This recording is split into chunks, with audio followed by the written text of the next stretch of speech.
ఈ రోజుల్లో చాలామంది ఇళ్లలో ఒక పెను ప్రమాదాన్ని సృష్టిస్తున్న ఒక వ్యాధి ఉంది. ఇదే గుండెపోటు, గుండె జబ్బులు. ముఖ్యంగా కోవిడ్ తర్వాత ఈ సమస్య ఎక్కువైంది.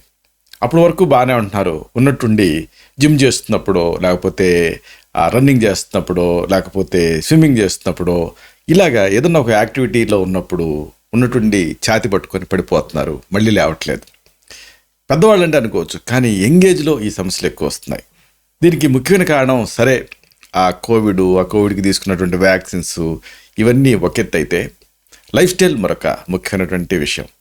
అసలు దీన్ని ఎలా నివారించుకోవాలి, గుండె జబ్బులు రాకుండా ఏం చేయాలి, ఇది ఈ వీడియోలో మనం తెలుసుకుందాం.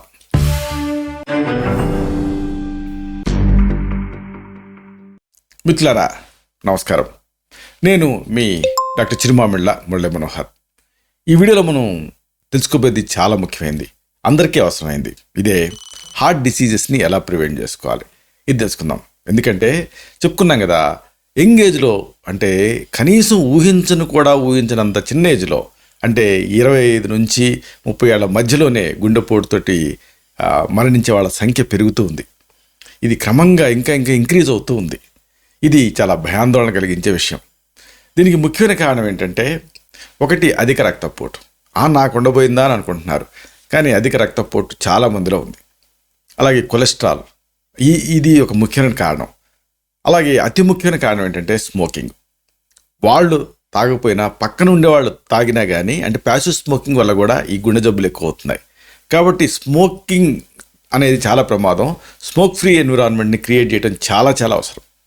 ఇక అతి ముఖ్యమైనది ఏంటంటే స్థూలకాయం లేదా ఊబకాయం.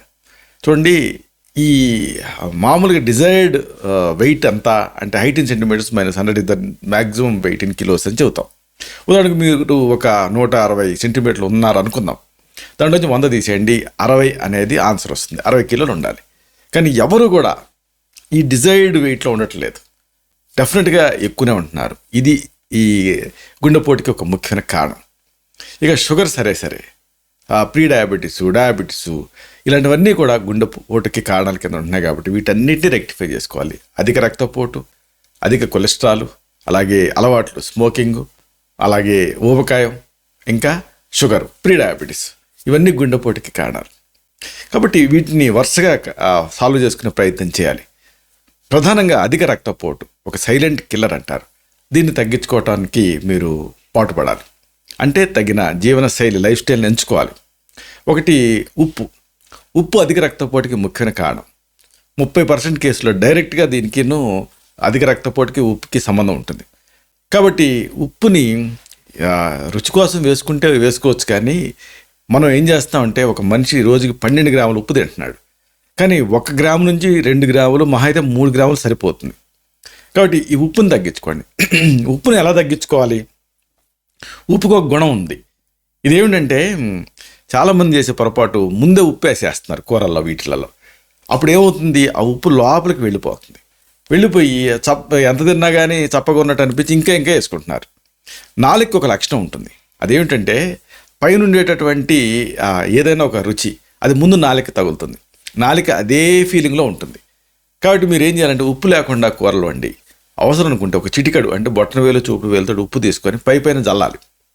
జల్లినప్పుడు మీరు ఆ కూర ముక్కని నాలుక మీద పెట్టుకున్నప్పుడు ముందు ఉప్పు తగులుతుంది. తగిలి నాలుక ఏమి ఇంప్రెషన్లో ఉంటుంది, మిగతా అంతా కూడా అలాగే ఉందేమో అనుకుంటుంది. ఇప్పుడు మనం తీయటి పదార్థం తిన్న తర్వాత పంచదార కలిపిన టీ తాగితే ఏమవుతుంది, ఆ టీ చప్పగా ఉన్నట్టు అనిపిస్తుందా లేదా? అందుకని మనం కాస్త కారాన్ని నోట్లో వేసుకొని మళ్ళీ పంచదార కలిపిన టీ తాగుతాం. అప్పుడు ఆ తీపి రుచి తెలుస్తుంది. అంటే నాలుక ముందే మనం తిన్నటువంటి ఒక రుచి ఇన్ఫ్లుయెన్స్లో ఉంటుంది. మీరు ఈ టెక్నిక్ వాడుకోవాలి. అంటే ఉప్పుని కూర వండేటప్పుడు వాడకుండా, కూర లేకుండా వండి చివరిలో ఉప్పు వేయాలి. ఉప్పుకున్న ఒక సౌలభ్యం ఏంటంటే, ఎప్పుడు వేసినా పదార్థాల రుచిలో మార్పు ఉండదు. మిగతా ఎట్లా కాదు. ఇప్పుడు పసుపు వేసారనుకోండి, పసుపుని ముందు వేసి ఉడికిస్తే ఒక రకంగా ఉంటుంది, చివరిలో పసుపు వేసారనుకోండి పచ్చివాసన వస్తూ ఉంటుంది. ఉప్పు అలా కాదు. కాబట్టి ఈ ఉప్పు విషయంలో చాలా జాగ్రత్తగా ఉండండి. 1 లేదా 2 గ్రాములు, అది కూడా సైంధవ అని ఉంటుంది, అది వాడగలిగితే ఇంకా మంచిది. దాంట్లో కాస్త పొటాషియం కూడా ఉండి డయూరిటిక్ లాగా పనిచేసి బీపీని తగ్గిస్తుంది. అదైనప్పటికీ ఉప్పే, కానీ దాన్ని కూడా పరిమితంగానే వాడుకోవాలి. తర్వాత చెప్పుకోవాల్సింది జంక్ ఫుడ్, ప్రాసెస్డ్ ఫుడ్స్. ఈ ప్రాసెస్ ఫుడ్సే అసలైన ప్రాబ్లం. ఎందుకంటే నిలవ ఉండటానికి రుచి కోసం దీంట్లో బాగా ఎడిటివ్స్ కలుపుతూ ఉంటారు.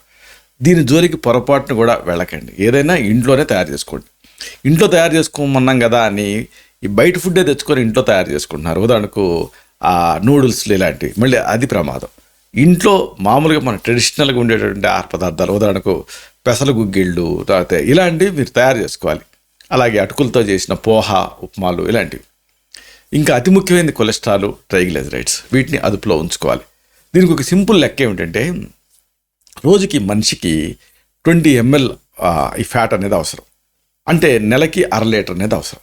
కానీ మన యావరేజ్ ఇళ్లలో మనం ఈ ఆయిల్ ఎంత వాడుతున్నాము అంటే కనీసం మీరు గమనించి ఉండరు, కానీ కనీసం 4 లీటర్లు వాడుతున్నారు, 3 నుంచి 4 లీటర్లు. కానీ 4 మనుషులను ఇంట్లో మనిషికి 1/2 లీటర్ చొప్పున 2 లీటర్ల నూనె సరిపోతుంది. కాబట్టి ఈ ఆయిల్ తగ్గించండి. అలాగే ఈ కొలెస్ట్రాల్ అనేది మాంసాహారంలో ఎక్కువ ఉంటుంది కాబట్టి ఒకవేళ మీ కొలెస్ట్రాల్ లెవెల్స్ ఎక్కువ ఉంటే తప్పనిసరిగా మాంసాహారాన్ని మానేయండి. లేదు బాగా అలవాటు అయిపోయాం, ఎప్పుడన్నా తినాలి అని అనిపించినప్పుడు అప్పుడు రెడ్ మీట్ బదులుగా, అంటే జంతు మాంసం, అంటే మేక మాంసం, గొర్రె మాంసం ఇలాంటి బదులుగా ఈ కోడి మాంసం కానీ, అది కూడా స్కిన్లెస్ చేపలు కానీ ఇలాంటివి తింటే తినండి, కానీ ఐ డోంట్ రికమెండ్. ఇక అతి ముఖ్యమైనది ఏంటంటే స్మోక్ చేయటం వల్ల ఈ డైరెక్ట్గా ఈ గుండె జబ్బులు ఎక్కువ అవుతున్నాయి. పక్కనోళ్ళు తాగిన ప్రమాదమే, అందుకని పక్కనోళ్ళు తాగకూడదు, మీరు తాగకూడదు. కొంతమంది ఏదో పైన పఫ్ లాగినట్టు లాగి పారేస్తున్నాం కాబట్టి స్మోక్ చేయట్లేదు అన్న భ్రమలో ఉంటున్నారు. అప్పటికే జరగాల్సిన డ్యామేజ్ జరిగిపోతుంది.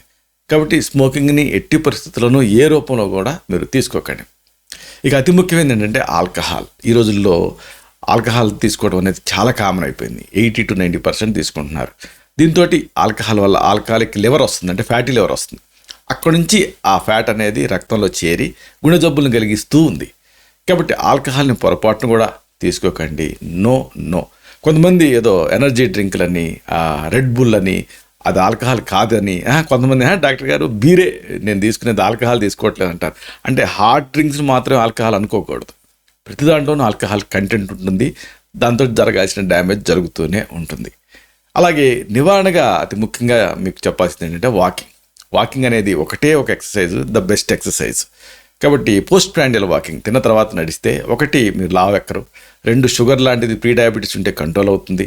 అన్నిటికంటే ముఖ్యంగా వాకింగ్ వల్ల ఇది అంటే ఎక్సర్సైజ్ 2 రకాలు, ఎయిరోబిక్, ఎన్రోబిక్ అని ఉంటుంది. గాలిని తీసుకుంటూ చేసే ఎక్సర్సైజ్ ఏరోబిక్స్, అంటే ఇవి కార్డియో అంటారు, అంటే గుండెకి మంచిది. Walking the best cardio. కాబట్టి ఈ వాకింగ్ చేయండి. మొదటి 15 నిమిషాలు స్లోగా నడవండి, మధ్యలో 15 నిమిషాలు వేగంగా నడవండి, మళ్ళీ కూల్ డౌన్, మళ్ళీ చివరి 15 నిమిషాలు స్లోగా నడవండి. రోజుకి ఇలాగ 45 నిమిషాలు నడవగలిగితే బెస్ట్. వారం పొడుగుతా చేయలేకపోతే కనీసం వారానికి 5 రోజులు చేయగలిగినా మంచిదే. కానీ వాకింగ్ని తప్పకుండా చేయటం అలవాటు చేసుకోండి. ఇవన్నీ ఒక ఎత్తు అయితే మానసిక ఆందోళన ముఖ్యమైన కారణం. కాబట్టి ఒత్తిళ్ళు, టెన్షన్లు తగ్గించుకోండి. టెన్షన్ పడటం వల్ల ఆటోమేటిక్ గుండె రేటు పెరిగి అది ఒత్తిడికి దారితీస్తుంది. ఒత్తిడి వల్ల గుండె జబ్బులకి దారితీస్తుంది. కాబట్టి హ్యాపీగా ప్రశాంతంగా ఉండడానికి ట్రై చేయండి. ధ్యానం, తర్వాత కళారాధన, పిల్లలతో ఆడుకోవటం, పెంపుడు జంతువులతో గడపటం, ఇవన్నీ కూడా మానసిక ఒత్తిడిని తగ్గిస్తాయి. ఇక ఆహారపరంగా పీచు ఉండేటటువంటివి సహజ పదార్థాలు తీసుకోవాలి. అంటే పండ్లు, కూరగాయలు, వీటిలో పొటాషియం ఉంటుంది, మూత్రాన్ని జారీ చేస్తుంది, దీంతో ఈ రక్తపోటు తగ్గుతుంది. అలాగే ఇలాంటి హాఫ్ ప్లేట్ రూల్ అంటారంటే మీ ప్లేట్లో సగానికి సగం పండ్లు, కూరగాయలు ఉండాలి. ఇంద్రధనుసులో ఉన్న రంగులన్నీ మీ ప్లేట్లో ఉండాలి. అప్పుడు ఈ షుగర్ వచ్చే రిస్క్ తగ్గుతుంది, స్థూలకాయం రిస్క్ తగ్గుతుంది, రక్తపోటు రిస్క్ కూడా తగ్గుతుంది. కాబట్టి వీటిని సింపుల్గా బాయిల్ చేసి ఆ రంగు జడకుండా తినగలిగితే మంచిది. ఇలాగా ఈ అన్ని జాగ్రత్తలు తీసుకుంటే మీరు గుండె జబ్బులను నివారించుకోవచ్చు. గుండె జబ్బులు రిస్క్ ఉంటే మీ ఫ్యామిలీలో ఆయుర్వేదంలో చక్కని సురక్షితమైన ఔషధాలు ఉన్నాయి. వీటిని ఎంతకాలం వాడినా ఏం కాదు. ఇలాంటి ఔషధాలని మీ తత్వాన్ని బట్టి ప్రిస్క్రైబ్ చేయాల్సి ఉంటుంది. ఇలాగా హార్ట్ డిసీజెస్ని ప్రివెంట్ చేసుకోవడం అనేది చాలా అవసరం. ఇలాంటి మరిన్ని ఇన్ఫర్మేటివ్ వీడియోస్ కోసం ఈ ఛానల్ని సబ్స్క్రైబ్ చేసుకోండి. అలాగే ఈ వీడియోలు అప్లోడ్ అవడంతో ఆ విషయం మీకు తెలియడం కోసం బెల్ బటన్ క్లిక్ చేయండి. అన్నిటికంటే ముఖ్యంగా ఇలాంటి అద్భుతమైన చక్కని విషయాలు ఇతరులకు ఉపయోగపడటం కోసం ఈ వీడియో తొలగి లింక్ని మీ సర్కిల్స్తో షేర్ చేసుకోండి. శతం జీవ శరదో వర్ధమానః, శతం హేమంతాన్ శతం వసంతాన్. 100 శరత్తులు, 100 హేమంతాలు, 100 వసంతాలు వర్ధిల్లుతూ జీవించండి. Stay healthy, stay happy, be positive, keep smiling, stay safe. Love you all. శుభం.